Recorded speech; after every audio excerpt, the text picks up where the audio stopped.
Welcome to the Incumbents Corner called Distribution and FinTech Partnerships in Focus. After the wonderful chat that we just heard about the asset allocation, I think we could not really be talking about FinTech as a force for good without discussing how do asset managers distribute ESG in their funds. What are the new distribution models that are existing at the moment, and what are the emerging FinTechs in the space? And also, very importantly, how are the partnerships defined? I'm Roxana Mohammadian Molina. I am Chief Strategy Officer and Investor at Blend Network.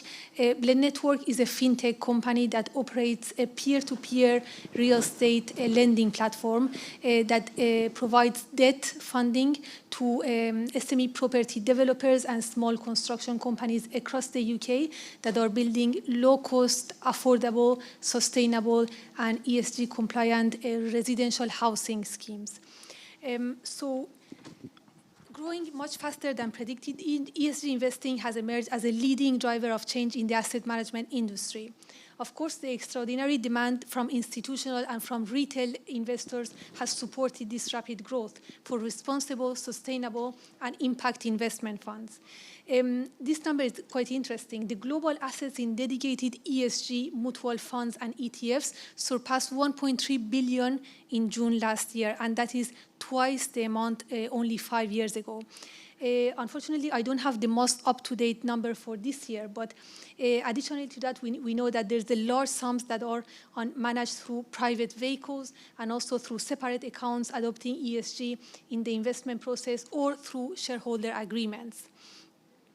At the company level, of course, sustainability has long been a practice for many forward-thinking businesses, but there's a renewed focus on ESG issues from investors, from employees, from customers, and of course from regulators as well. That has driven this to new levels of partnership and collaboration across many sectors, but particularly across the FinTech industry. So to discuss all these very interesting topics today, we have George Karivalis. Hello, good afternoon, George. So I will let George introduce himself. Thank you very much. I'd actually like to pick up on what... I'd actually like to pick up on the really fascinating presentation we've just had from David Craig. I, a couple of years ago, found myself standing in the Amazon rainforest in Brazil, talking to a papaya farmer who was going to be the beneficiary of a forest credits program that was going to be issued by the state of Amapá. She was presented with this program, and it brought tears to her eyes. For the first time, she would have access to credit. Forest preservation as an export activity. In fact, the Minister of Finance said to me, we want to make her work of storing carbon in the soil more profitable than selling papaya. Why is this relevant? I think very often we forget what this is all about. There is a problem, there is a crisis. Numbers like $1.6 trillion annual shortfall for the SDG doesn't really mean anything unless you look into the eyes of people who need access to capital, who have been denied capital from the global financial system, but who are also caretakers of our natural capital. I'll come back to that in a second. I think there's a second thing I'd like to touch on. I was recently working with the UK government, FCDO, on a project called Mobilist, which is designed to act as a catalyst to direct private sector capital into the SDGs. So what I'm really here to talk about today is the need for real engagement of government policymakers with innovators. And I think I'd sort of call upon almost like the Bletchley Park type of spirit. There is a real crisis. There is not much time.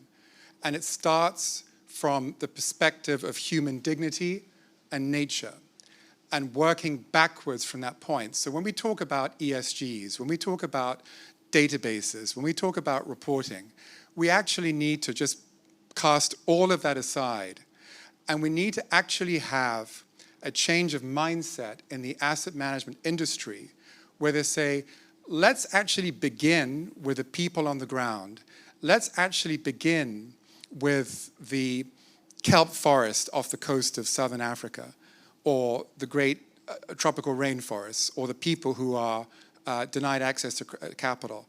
And let us architect and design financial products and an ecosystem around that that transmits capital and outcomes to those people. And let's bring in the innovators and expertise. And here's the important part. Let's actually pay them. Let's actually pay them for the work they're doing in trying to take the risks to think through these problems. If you think about that $1.7 trillion of shortfall, and this is an asset management problem, by the way. This is London has probably about $7.7 trillion invested in London Stock Exchange.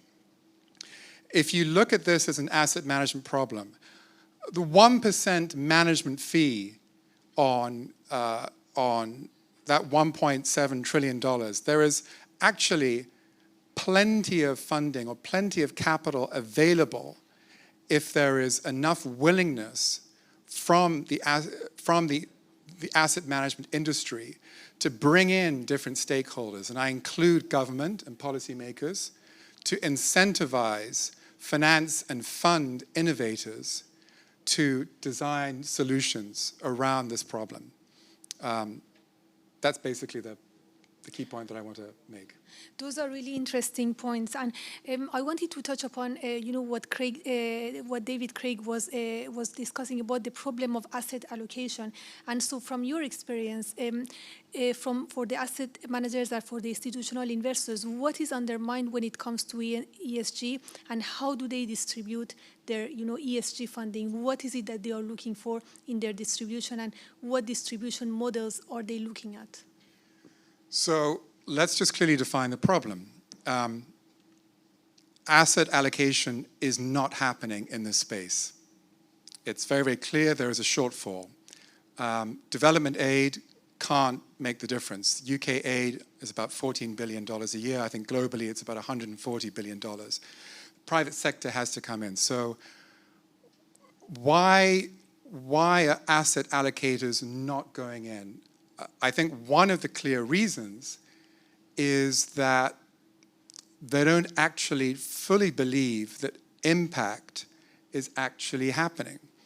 The idea that there should be a clear theory of change for every investment fund or investment product, and a clear line of sight as to what that change looks like, doesn't actually exist in the way it should do today.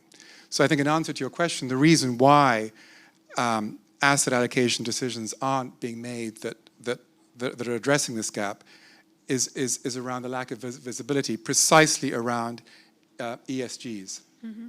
That's interesting, because in the previous panels they also discussed about the transparency and the visibility, which seems to be one of the points that we discussed. But so, is partnerships in the space, between those asset managers and fintech companies part of the solution, do you think? Sorry, could we ask you to use the microphone, please? Yes. Also the streaming as well. Thank you. The question was about whether, going back to the question of the transparency and the lack of visibility in the space, will partnerships be able to solve part of this transparency or lack of transparency problem? Will partnerships be part of the solution? Absolutely, and in fact, collaboration is one of the 17 SDGs. And what does that look like? It looks like government policymakers being present here in a place like Innovate Finance. It looks like those innovators being part of the architecting with the investment product designers. And it means NGOs and other organizations who previously have had a different approach or mindset towards the for-profit sector also being brought in, because they very often understand the last mile. So one of the big changes that needs to happen is precisely a removal of the silos that currently exist to get all parties working on the same problem. That is really interesting, and actually we were talking about this before, about the government that George was mentioning, an active role of the government, and I can mention that from our own perspective, our own company.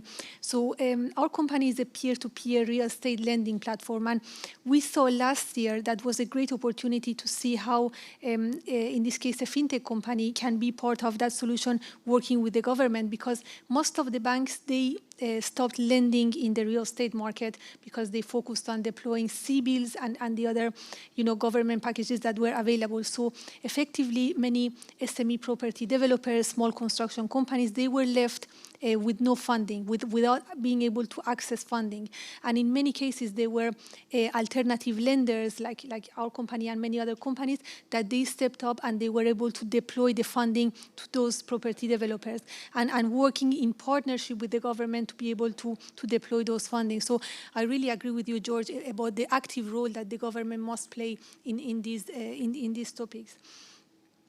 So I think we briefly touched, and you said that there is really not a real asset allocation going on at the moment. But in terms of, what is it that the asset managers, they are looking for to achieve in their ESG distribution, from your experience in the sector, what is it that they are looking to achieve?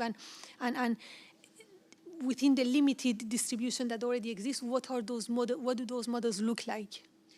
Well, I think we've heard just before in the previous talk by David Craig what that looks like. So one of the problems that needs to be solved is, how do you assign an economic value to nature? And how do you incorporate that value onto the balance sheets of companies? But there's one other thing that also needs to happen. How do you then create a world in which CEOs are then rewarded with a higher share price for placing those natural capital assets on their balance sheets? I grew up in the early 90s in the world of finance. I spent 30 years in emerging markets, asset management. When I started my training at Lehman Brothers on Wall Street back in 1990, the Bible in those days was the book on competition by Michael Porter. That was the route for every CEO to achieve shareholder value. Fire your workers in the US, hire underpaid people out in Asia, completely strip away any kind of human decency from the way in which you operate, and you will be rewarded by a higher share price. What we need now is a new philosophy, a new guidebook for CEOs that say, if you actually repay your debt to nature, and we can assign an economic value to that, if you treat people decently, if you create new systems, new value chains around the world that lift people out of poverty, you will be rewarded by a higher share price. That's the final piece that we need to get to. It's almost effectively a new way of thinking. Mm-hmm. And going back to the topic of transparency, or the lack of transparency, that seems to be one of the reasons that there is not enough asset allocation occurring at the moment. So how do we increase transparency in the sector, and how do we essentially increase that transparency? I think quite simply by making it the priority in designing investment products, and not an afterthought or something to be handed over to the PR department that you never speak to. And just because you produce a glossy brochure with loads of trees and happy people washing themselves with fresh water doesn't mean that actually you have embedded in your investment process things that actually make a difference. No, thank you so much, George, for your thoughts. So I think, summarizing up what we have seen is that, and on the back of the previous conversation, there is not enough asset allocation at the moment happening in the space, and lack of transparency seems to be one of the main issues. There's a lot of, FinTech and incumbent companies, and really exciting FinTech companies coming into the space. That one of the examples that I can mention is, the peer-to-peer property lending sector, that they are really stepping up and helping those small companies, small developers who are building more affordable housing, and they are cut off from the traditional funding channels. And partnerships, certainly in the space, I think is a way forward. But I completely agree with George that there has to be a government involvement in the sector. So should we open to questions? If anyone has any questions, or Welcome to any questions. Absolutely, questions very welcome. If anybody has any questions, I'm happy to run around with the microphone. So does anybody have any questions for George and Roxana? I'm going to pick up, for the tech team, I'm picking up this mic. Excellent. He knows which mic that is. That's always promising. Any questions from the floor at all? There we go. We have one. I'm coming over to you right now. Good. Oh, no. You don't have to do it. I'm quite happy to do that. There we go. If you wouldn't mind just saying your name and where you're from, that'd be great. Thanks. From company? Company, yes, rather than location. Yeah. Just for... Yeah. Hi, I'm Sushant from Claro Money. George, you mentioned how you can associate the CEO's compensation or share value against some of the initiatives they take. Practically, have you seen any of this work? And is there any use case or case study which you have seen have worked really effectively on this one? I think we have pretty clear evidence from the direction of some of the large sovereign wealth funds, whether it's Norway or Sweden. The Northern Europeans are leading this in their clear signaling to the corporate world what they expect to see in the future. So I think that's an example of governments taking a lead. I think the big university endowments, especially in the States, have for a number of years felt pressure from students saying, we expect you to manage the endowments under ethical and green standards. Quite often the reply from the CIOs has been, well, we'd love to, but as yet we can't find investable capacity.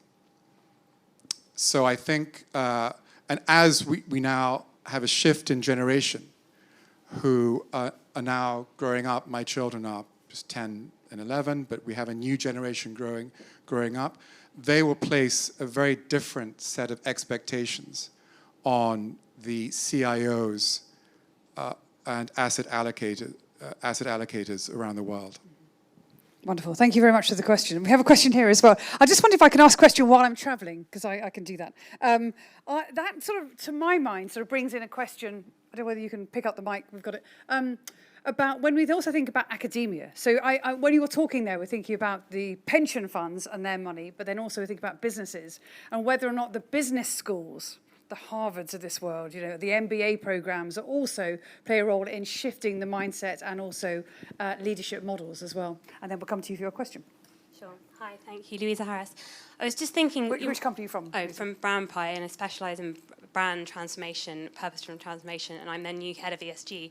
And thinking, just where we have ESG world, we have the finance world, we have the brown world, and they've all got very, very, very different languages. And I was just wondering, what are those... Can you give us advice for moments when we're talking about purpose, brand, and finance, where they come together, or intervention points and opportunities to have a different conversation so that those three strands can really align? Great question. Thank you very much. Thank you. I think language is really important here because you have, as you rightly say, different constituents using very different language to describe the same thing. And part of the problem here is one of basic, simple communication. So I think in many ways, there's a need for just going back to basics. What are we actually trying to achieve? It's really quite simple. We are trying to restore basic human dignity around the world to raise livelihoods, and we're trying to restore the damage to nature. And let's just work backwards from that. I mean, when I came back from Brazil, I was talking about the Rainforest Preservation Project to a number of people in finance, and quite often I'd have blank stares. I would present it to my 7-year-old's class at school, and they would immediately understand. And I think simplicity and clarity of language, which I think is a problem in the financial services sector, which is, to be frank, earned a living by creating complexity artificially, so it can charge higher fees. So it's not in its DNA. Great question. Great question. Any other questions from the floor? There we go, one at the back, just coming your way. And it is very interesting, the whole point about communication. I do wonder whether we have time, though, in changing some of those. George, I don't know what your thoughts are about how much time we have or not. Galina here from Claro as well. I have a question. So for many asset managers, there's an issue of greenwashing. So even if we do want to allocate funds to companies with good agenda, we don't have simply resources to do due diligence. So how would you recommend companies who don't have capacity to do due diligence themselves make right financial decisions? Thank you. I think Thank you. Don't worry, I'm so sure. you're right. It is difficult for a lot of asset managers at the moment to integrate ESG because, as we've heard today, there are so many different ways of defining it. There are so many different tools. I think quite simply saying we are working towards it. It is difficult. It is complicated, but we are trying to head towards this direction. I think that would be well received instead of representing, we've solved it. We've cracked it. Look at our wonderful, colorful pictures. Happy days. Any others from the floor? Anybody else have any questions? You can ask anything. You can ask anything about the day that has been burning questioned. I have a feeling you can probably answer any question, George, as well. Any other questions for our panel? In which case, I'll hand back to Roxana. Over to you. Please to use the microphone.